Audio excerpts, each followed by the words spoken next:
তো ডকুমেন্টেশন অনুযায়ী মাইগ্রেশনের পরে আমরা আজকে আলোচনা করব সিডিং নিয়ে। তারপরে আমরা কোয়েরি বিল্ডার এবং পেজিশন নিয়ে কাজ করব, দেন রেডিস মঙ্গোডিবি নিয়ে কাজ করব।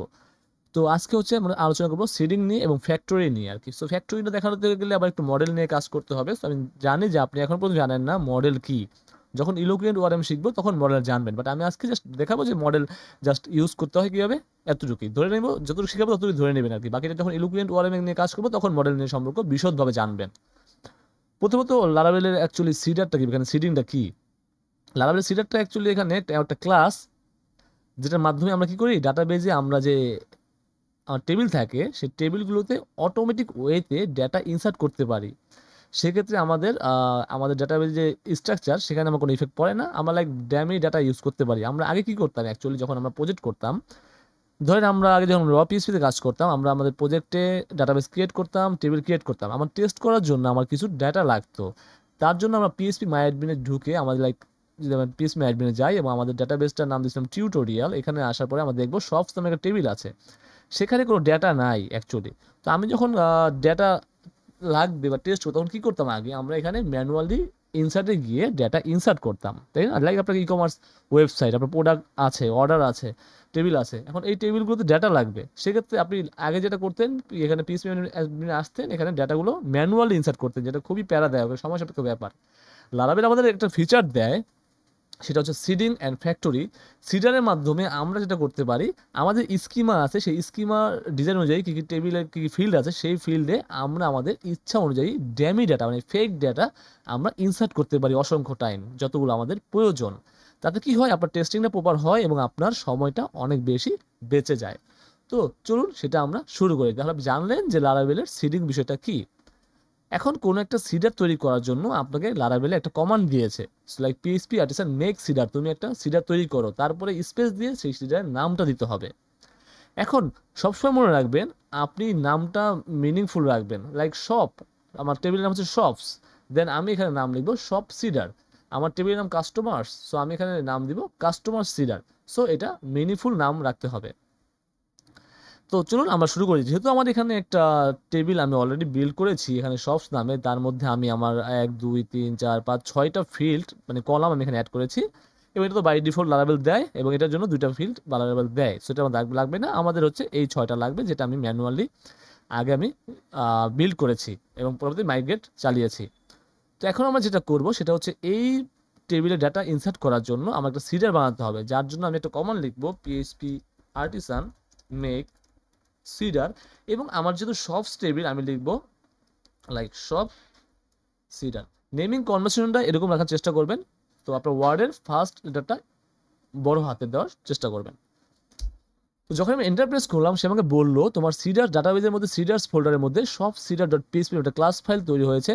তো আমি যদি এখানে আসি এবং এখানে দেখেন সব সিডার নামে একটা ক্লাস ফাইল তৈরি হয়েছে, যেটা এক্সটেন্স করছে আমার বেস সিডারকে। তো আপনি এখানে যেতে পারেন, এটা হচ্ছে আমার এক্সট্রা ক্লাস, সেখানে আপনি দেখতে পারেন। তো আমরা এখন কি করবো, এখানে যে রান যে মেথডটা আছে, এখানে রান মেথড, এই রান মেথডের মধ্যে আমরা আমাদের ডাটাবেজে ডেটা ইনসার্ট করতে পারবো অসংখ্য টাইম। সো আপনি এখানে চাইলে ফেকারের মাধ্যমে অসংখ্য টাইম ইনসার্ট করতে পারেন, চাইলে এখানে ফরেস্ট চাইলে ওরা ইনসার্ট করতে পারেন অসংখ্য টাইম। আমরা আপাতত জাস্ট দেখি যে আমরা একটা ডাটা কীভাবে ইনসার্ট করতে পারি। লাইক ধরেন আমি চাচ্ছি যে এখানে একটা ডাটা ইনসার্ট করবো। তো কোথায় ইনসার্ট করবো, আমি ইনসার্ট করবো হচ্ছে আমার কোনো টেবিলে। কোন টেবিলে সেটা আমি ইনসার্ট করবো হচ্ছে আমার শপস টেবিলে, যার জন্য আমি এখানে লিখলাম ডিবি ইনসার্ট। ওকে, সো ইনসার্ট। এখন আমি যে ইনসার্ট করব, কোন টেবিল ইনসার্ট করব, যার জন্য আমাকে টেবিলের নাম পাস করতে হবে। এখন আপনি জানেন না যে টেবিলের নাম কোথায় পাস করতে হয়। এই যে ডিবি যে আমরা ইউজ করলাম, আমি উপরে নেম স্পেসটা ইম্পোর্ট করে নিচ্ছি ফার্স্ট। তো এখন এই যে আমার ইনসার্ট আছে, তার আগে আমি আমার টেবিলের নেমটা বলে দিব। তো আমি কোন টেবিলে আমি এখানে ইনসার্ট দেখ সব টেবিলে ইনসার্ট করতে চাচ্ছি, রাইট?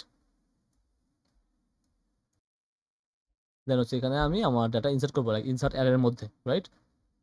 তো আমি এখানে বলে দিচ্ছি আমার যে শপস। তো আমার প্রথমে আমি স্কিমাটা দেখি আমার কি কি ছিল।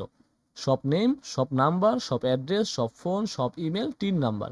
তো প্রথমে আছে শপ নেম, রাইট? তো shop name, shop number, shop address, shop phone, shop email, so email, and হচ্ছে সম্ভবত টিন নাম্বার। দেখি shop name, number, address, name, number, address, phone, email, phone and email, সব ইমেল ফাইন, এবং final হচ্ছে আমার tin number. So এখানে দেবো tin নাম্বারটা, লাইক টিন নাম্বার এটা দিলাম। এবং ক্রিয়েটেড আপডেট আমি পাস করতে চাইলে আমি এখানে পাস করতে পারি, এটা আমার কমা ইউজ করতে হবে, আদার্স এরর আসবে। Okay fine. এবং ক্রিয়েটেড আমি নাও মানে বর্তমান টাইমটা আমি এখানে পাস করতে চাচ্ছি। আর এটা যদি আপনি না পাস করেন সেটা সমস্যা নেই, আপনার এখানে কিছু ইনসার্ট হবে না, যদি আমি মডেল ইউজ করছি না। তো এখানে অ্যাকচুয়ালি কী করলাম আমরা, এখানে কী করলাম, এই যে আমি ডিবি তাকে বলে দিলাম এবং তার যে মেথডস, তো টেবিল, দেন আমি আমার টেবিলের নাম পাস করলাম, যে সব নামের টেবিলে আমি একটা ডেটা ইনসার্ট করতে যাচ্ছি, যেটার ভ্যালুগুলো হচ্ছে এইটা, এবং কলাম নেম হচ্ছে এইটা, শপ নেম হচ্ছে কলাম নেম, এবং এইটা হচ্ছে তার ভ্যালু মাই শপ।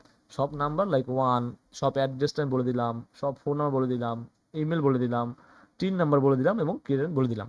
এখানে আপনি চাইলে এখানে মাল্টিপল ভ্যালু কিন্তু আপনি ইনসার্ট করতে পারেন। আপনি চাইলে আপনি এখানে মাল্টিপল ভ্যালুগুলো ইনসার্ট করে নিতে পারেন, লাইক এইভাবে আপনি চাইলে মাল্টিপল ভ্যালু ইনসার্ট করে দিতে পারেন। সো এখানে তাহলে দুইটা ইনসার্ট হবে, just simple simple that's it, এইভাবে। এখন আমি যখন এই ডিবিটা রান করব, আমার ডেটাবেজে কি করবে, সে দুইটা ভ্যালু রো ইনসার্ট করে দিবে। ওকে, দুইটা রো এখানে কি করবে, সে ইনসার্ট করে দিবে। তো আপনি চাইলে এখানে আরও অ্যাড করতে পারেন, বাট আমরা এইভাবে অ্যাড করবো না, আমরা ফ্যাক্টরির মাধ্যমে আরও বেশি অ্যাড করবো। আমি জাস্ট আপনাকে দেখাচ্ছি। এখন অ্যাকচুয়ালি কি হলো, এখানে লক্ষ্য করুন, আমার কিন্তু একটা সিডার ফাইল তৈরি হলো সব সিডার নামে, এবং তার মধ্যে আমি রানে বলে দিলাম যে আমি আচ্ছা এই ভ্যালুগুলো আমি সব টেবিলে ইনসার্ট করতে চাচ্ছি।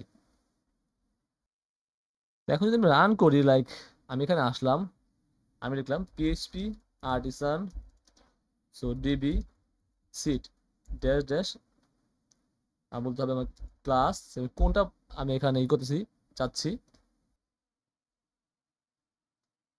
ডেভেলপ অবশ্যই। আমার সিডার নামটা হচ্ছে গিয়ে আমার সব সিডার, রাইট? তো SHOP সব সিডার, আমি ইন্টারফেস করলাম।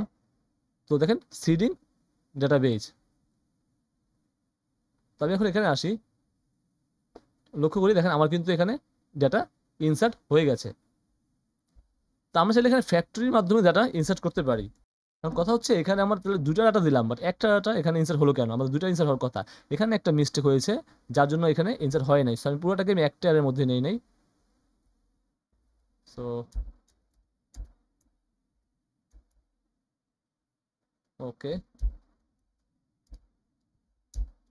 দেন হচ্ছে আমি এটা পেস্ট করে দিই, না এখন ঠিক আছে। তো আমি এক কাজ করি, আমি ফ্রেশ করে দিই, একটা কমান্ড লিখে দিই, লাইক পিএইচপি, আচ্ছা ওটা পরে দেখাই, যখন একসাথে সব সেট করবো তখন দেখাই, তাহলে ভালো হবে। তো আমি ডিলিট করে দিলাম, আমি সেম কমান্ডটা আবার রান করছি, ডিবি সিট ক্লাস সব সিডার। এখানে একটা বলতেছে, সো কি বলছে দেখি 1 মিনিট, সব phone numeric value out of range, আচ্ছা সব ফোনটা আবার দেখি, 2 4 6 ছোট করে দিই, যে তোমার এখানে লিমিটেশন করা আছে, মানে টাইপটা বলে দেওয়া আছে ইন্টিজার হবে। এখন দেখেন আমার ডাটাবেসটা সিডিং হয়ে গেছে। এখন আমি রিলেট করি, দেখবো আমার কিন্তু দুইটা ডেটা আমার যে সফট টেবিল ছিল তার মধ্যে কিন্তু এখানে ইনসার্ট হয়ে গেছে, কোনো প্রকার কোনো সমস্যা এখানে হয়নি। বা আমরা চাইলে কিন্তু এখানে একসাথে 10টা ডাটাও ইনসার্ট করতে পারতাম, লাইক একটা ফরিচের মাধ্যমে, লাইক আপনি চাচ্ছেন যে একটা ফরিচ চালাবেন, ঠিক সেম জিনিস আপনি এটাকে ধরেন, ইনসার্ট করলাম, তখন ফেকার লাগবে অবশ্য। তো এখানে সাপোজ একটা ফরিচ চালাতে পারি আমরা চাইলে। সো এই যেটা অলরেডি সাজেশন দিয়ে দিচ্ছে, আপনি দেখেন অলরেডি সাজেশন দিয়ে দিচ্ছে। তো আপনি চাইলে এইভাবে কিন্তু 10টা ডাটা এখানে অ্যাড করতে পারবেন, লাইক শপস, এবং শপের একটা হচ্ছে এখানে ওয়ান, আই মানে হচ্ছে এখানে ওয়ান আসবে, তাই এখানে হাইফেন ইউজ করতে পারেন, তার মানে এখানে ওয়ান আসবে। তো শপ -1 এরকম আসবে শপ নেম, এবং ধরেন সাপোজ একটা সাজেশন দিচ্ছে, সব নাম্বার সেটা আমার আসবে এক করে, একটা করে আসবে সব নাম্বার, সব অ্যাড্রেসটা আসবে, সব ফোন আসবে, সব ইমেল আসবে, সেখানে প্রতিটা এক করে বাড়বে আর কি, 3 নাম্বার সেখানে বাড়বে। এভাবে চাইলে আপনি কিন্তু যখন সিডার চালাবেন তখন 10টা বাড়বে। আমি একটু দেখিয়ে দিয়ে তাও আপনাদেরকে, জাস্ট আমি ডিলিট করে দিচ্ছি, আমরা এখন ফ্রেশ সিডার এগুলো শিখি নেই, তো আমরা একটু পরে শিখবো, তখন আর কি এভাবে ম্যানুয়ালি ডিলিট করবো না। তো আমি যখন আবার রান করলাম, তো কি আছে দেখি, সব ফোন সেম ইস্যু না, সরি, সব ফোন কোথায়, আচ্ছা যেহেতু টাইপ বলে দিয়েছিলাম ওইটার, এখন দেখেন আমার কিন্তু চলে আসছে। ওকে, সো আমি এখন রান করি, ওটা যদি দুইবার আসার কারণে ডিলিট করে দিচ্ছি। এখন ডিবিসি দিলাম এবং দিলে দেখবো আমার 10টা চলে আসছে, ওইভাবে চলে আসছে। সেটা দুইবার রান হওয়ার কারণে হয়তো ডাবল আসছিল আর কি। তো এইভাবে কিন্তু চাইলে আমরা মাল্টিপল ডাটা এখানে ইনসার্ট করতে পারি। এখন আপনার চাইলে, আমার ভিডিও কয় মিনিট হচ্ছে দেখে নিই, 1 মিনিট 10 মিনিট, কোনো সমস্যা নেই। তো আমরা চাইলে এখন ফেকারের মাধ্যমে কিন্তু আমরা এখানে ডাটাগুলো ডামিটা এখানে ইনসার্ট করতে পারি, লাইক ফ্যাক্টরের মাধ্যমে। সো ফ্যাক্টরি অ্যাকচুয়ালি কি কাজ করে? ফ্যাক্টরি অ্যাকচুয়ালি কি করে? ফ্যাক্টরি হচ্ছে একটা নিজস্ব ক্লাস যেটাকে কি করে একটা মডেলের উপর বেস করে তার ফেক ডাটাগুলো সে ইনসার্ট করে। আমরা সেক্ষেত্রে আমরা ফেকার লাইব্রেরি ইউজ করে থাকি। তো সাপোজ আমরা অলরেডি এখানে দেখতে পাচ্ছেন যে আমার স্কিমা তৈরি করা আছে, লাইক আমি এখানে ফোন নাম্বার চাইলে কিন্তু আমি এখানে বলে দিতে পারি, লাইক 11 ডিজিট নিবে, তো বলে দিতে পারি। আচ্ছা, এখানে পরবর্তী এটা দেখবো, সমস্যা নেই, আমরা এটা কিভাবে চেঞ্জ করতে হয় সেটাও দেখা যাবে। তো আমরা ফার্স্টে কি করি, আমরা একটা ফ্যাক্টরি তৈরি করি, লাইক আমাদের ফ্যাক্টরি আছে এখানে অলরেডি দেখতে পাচ্ছেন আমার ইউজার ফ্যাক্টরি। তো একটা কাজ মনে রাখবেন, ফ্যাক্টরি ইউজ করতে হলে আপনাকে মডেল লাগবে, ওই নামের একটা মডেল লাগবে। সব জানেন যে মডেলস কি সেটা জানেন না আপাতত। আবার ধরে নেন যে আমাদের শপ নামে যে ফ্যাক্টরি ইউজ করবো তার জন্য শপ নামে একটা মডেল লাগবে, আপাতত এত ধরে নেন। আমি ধরে নিচ্ছি আপনি মডেল কি সে জানেন না, আপাতত এত ধরে নিলে হবে। মডেল তৈরি করি, পিএইচপি আর্টিসান মেক মডেল, আমি নাম হচ্ছে শপ। তো কি করে, মডেলস ফোল্ডারের মধ্যে আমার একটা শপ নামে মডেল এখানে তৈরি করে ফেলে, দেখে তৈরি করে ফেলে। ওকে, তো যেহেতু আমরা ফ্যাক্টরি ইউজ করবো সেক্ষেত্রে আমার এখানে ফ্যাক্টরিটা ইউজ করে নিতে হবে। So that's it. এবং আমি এক কাজ করি, এটা উপরে আমি ইম্পোর্ট করে নিই। সো এখানে আসি, বা আপনি এখানে কার্সর ধরে এখানে ইম্পোর্ট করতে পারবেন, এভাবে ইম্পোর্ট করতে পারবেন, সমস্যা নেই। বা আপনি চাইলে ওখানে কপি করে এসেও পেস্ট করে দিতে পারবেন। ওকে, বাট দুইটা হওয়া যাবে না, এটা মাথায় রাখতে হবে। আবার ধরে নিচ্ছি যে আপনার এখানে ফ্যাক্টরি আছে, ফিলেবল আবার জানা দরকার নেই, আমরা এই রকম মডেল নিয়ে কাজ করবো তখন জানবো। আবার তো জাস্ট ধরলেই হবে যে আপনার এই ফ্যাক্টরি এখানে ইউজ করে নিলাম আমরা, দ্যাটস ইট। এখন আমরা এখানে আসি, আমাদের যে ফ্যাক্টরি তৈরি করতে হবে। So PHP artisan make factory. Okay, so আমার ফ্যাক্টরির নাম হচ্ছে গিয়ে শপ ফ্যাক্টরি। দেন হচ্ছে আমি জাস্ট মডেল নাম বলে দিই, লাইক হচ্ছে আমার মডেল নাম হচ্ছে শপ, রাইট, শপ। তো আমার একটা ফ্যাক্টরি দেখবেন তৈরি হয়ে গেছে এখানে, এই যে ইউজার ফ্যাক্টরির মতো এখানে একটা ফ্যাক্টরি তৈরি আছে। এখানে দেখতে পাচ্ছেন যে আপনি কিন্তু ফেকার লাইব্রেরি ইউজ করেছেন, তো যার মধ্যে ডাটা তৈরি করতে পারেন। ঠিক সেম ভাবে এটা ইউজ করব। তো সব ফ্যাক্টরিতে আসি, এখানে আমার ডেফিনেশন আছে। সো এই ডেফিনেশনের মধ্যে আমরা কিন্তু চাইলে আমাদের যে ডাটা ঢুকাবো সেটা আমরা বলতে পারবো, লাইক এখানে সো রিটার্নের মধ্যে আমি জাস্ট পাস করে দিচ্ছি আমার যে আমি কী কী চাচ্ছি বা আমি কীভাবে ডাটাটা ইউজ করবো। আমরা এখানে ফেকার ইউজ করবো, লাইক ডামিটা ইউজ করবো। ফেকার কি করে অ্যাকচুয়ালি, সে একটা রিলায়েবল ডেটা দেয়, লাইক আমরা তো অলরেডি একটু দেখছি -1 -2 এরকম। বাট ফেকার যেটা করে সেটা হচ্ছে সে রিলায়েবল, ফেকার অনেকগুলো মেথড থাকে, সেই মেথডগুলো কল করলে সে রিলায়েবল একটা নাম দেয়। অলরেডি দেখতে পাচ্ছেন যে আমার সাজেশনে অলরেডি চলে আসছে, কোপাইলট আমাকে সাজেশন করে দিয়েছে। তো এখানে প্রথমে শপ নেম, সো ফ্যাক্টরি কী করবে, একটা রিলায়েবল কোম্পানির নাম এখানে আমাকে দিবে ইংলিশে, যেটা আমার ফ্যাক্টরি আমরা ইংলিশে ইউজ করতেছি, আপনি চাইলে চেঞ্জ করতে পারবেন। যেটা আমরা অলরেডি যখন আমরা ফার্স্ট ইএনবি নিয়ে কনফিউশন নিয়ে কাজ করেছিলাম তখন বলেছিলাম অ্যাকচুয়ালি। আমাদের ইএনবির মধ্যে যদি যাই,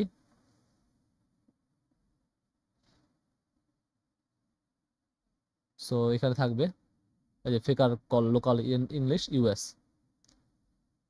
তো দেন হচ্ছে আমার শপের নাম্বার, সো এটা আমার একটা নাম্বার জেনারেট করবে। দেন হচ্ছে আমার শপের অ্যাড্রেস, সেটা আমার ফেকার অ্যাড্রেস দিবে। দেন শপের ফোন নাম্বার, সেটা আমার এখানে ফোন নাম্বার দিবে।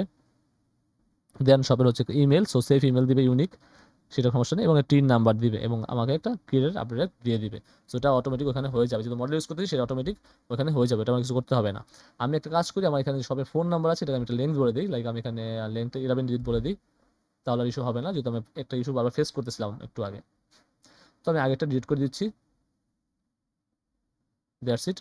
তো এখন আমার কি হলো, আমার অ্যাকচুয়ালি এই যে সব ফ্যাক্টরি সেটা কিন্তু আমার এখানে ডেফিনেশন বলে দিলাম আমি, আচ্ছা এই করতে যাচ্ছি।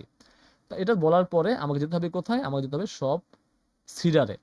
যেহেতু আমি সব এখানে ফ্যাক্টরি ইউজ করতেছি তার মানে এখানে আমার এটার প্রয়োজন নেই, যেহেতু আমি কি করতেছি, আমি অলরেডি ফ্যাক্টরি ইউজ করতেছি। সেক্ষেত্রে আমি এখানে জাস্ট এটা কল করতে পারি যে আমার অ্যাপ মডেলস এবং সব যেটা আছে, তো সেটা এখানে আমার ফ্যাক্টরির মধ্যে 10 পাস করার মানে হচ্ছে আমি 10টা ডেটা আমি এখানে ইনসার্ট করতে যাচ্ছি, যার ক্রিয়েট মেথড পাস করে কল করছি।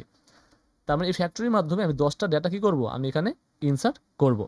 দেন আপনি যখন মনে রাখবেন এখানে যখন ফ্যাক্টরি ক্রিয়েট করলেন, আপনি ডাটাবেস সিডারের মধ্যে এখানে সেটা রেজিস্টার করা লাগে। আমরা কাজ করতে পারি, আমার এটা বলার দরকার নেই, আমি জাস্ট এখানে দিস কল অলরেডি সাজেশন চলে আসছে আমার, দেখতে পাচ্ছেন। সো আমার সিডারগুলো সেগুলো এখন এখানে অলরেডি দেখতে পাচ্ছেন আমার সব সিডার এটা আছে।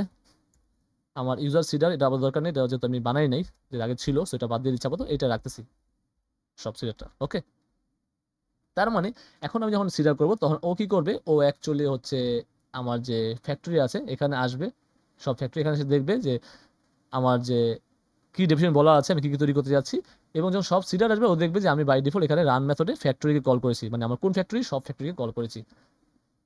তো এখন আমরা এটা রান করি, যদি কোনো দেখি কোনো ইউরো আছে কিনা। জাস্ট আমি সবগুলো আপনি এক কাজ করতে পারেন, যখন অনেকগুলো ফ্যাক্টরি থাকবে সেক্ষেত্রে সব একবারে রান করতে পারেন, লাইক পিএইচপি আর্টিসান।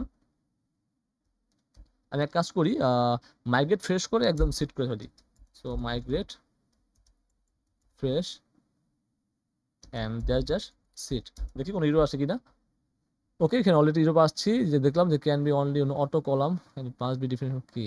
ওকে, incorrect table definition, create table shops. Okay, শপসটাই আসি। সো এখানে লেন্থ, ও আচ্ছা এখানে একটা ভুল হয়েছে, সো স্ট্রিং অটোমেটিক নিবে না, স্বাভাবিক। সো স্ট্রিং করতে মনে নাই। তো এখন আমরা রান করি সেম।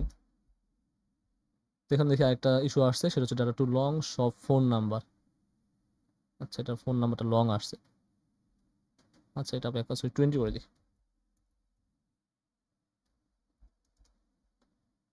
তো এখন দেখেন আমার কিন্তু সিডার রান হয়ে গেছে, সব সিডার রান হয়ে গেছে, এখন কোনো ইস্যু নাই। এখন অ্যাকচুয়ালি যে আমি ডাটাবেসটা আমার লক্ষ্য করি, আমি এখানে আসি, আমি যদি এখানে সব টেবিলটা দেখি, সো দেখবো আমার কিন্তু 10টা ডাটা এখানে ইনসার্ট হয়ে গেছে, এবং দেখতে সব নাম্বার এখানে চলে আসছে, ফোন নাম্বার এখানে চলে আসছে, যেহেতু প্লাস মাইনাস আছে, সো এখানে আপনার হাইফেন আছে, যেহেতু ফেকারে আপনার একটা ফোন নাম্বার তৈরি করে সেক্ষেত্রে আপনার স্ট্রিং এখানে ইউজ করা হয়েছে। দেন সব ইমেল এখানে চলে আসছে, টিন নাম্বার এবং মডেল ইউজ করার কারণে ক্রিয়েটেড আপডেটেড কলাম কিন্তু এখানে চলে আসছে। তার ফেকারের সাহায্যে আপনি কিন্তু এভাবে ড্যামি ডাটা খুব ইজিলি ইউজ করতে পারবেন এবং বানাতে পারবেন, খুবই সিম্পল। ওকে, তো এখানে আপনার স্কিমাটা অবশ্যই আপনার মাথায় রাখবেন, আমি কীভাবে জেনারেট করছেন, এগুলো সব ডাটা টাইপগুলো কোথায় কী হবে এটা খেয়াল করতে হবে অবশ্যই। তো মোটামুটি এটাই ছিল আজকের ভিডিও, আমরা সিডার এবং ফেকার সম্পর্কে আলোচনা করলাম এবং বুঝতে পারলাম। নেক্সট টিউটোরিয়ালে আমরা তাহলে কুয়েরি বিল্ডার নিয়ে আলোচনা করবো, ডাটাবেজে ডাটা ইনসার্ট করা, আপডেট করা, এডিট করা, এই সব নিয়ে আমরা কাজ করবো ইনশাল্লাহ। ওকে, থ্যাংকস ফর ওয়াচিং।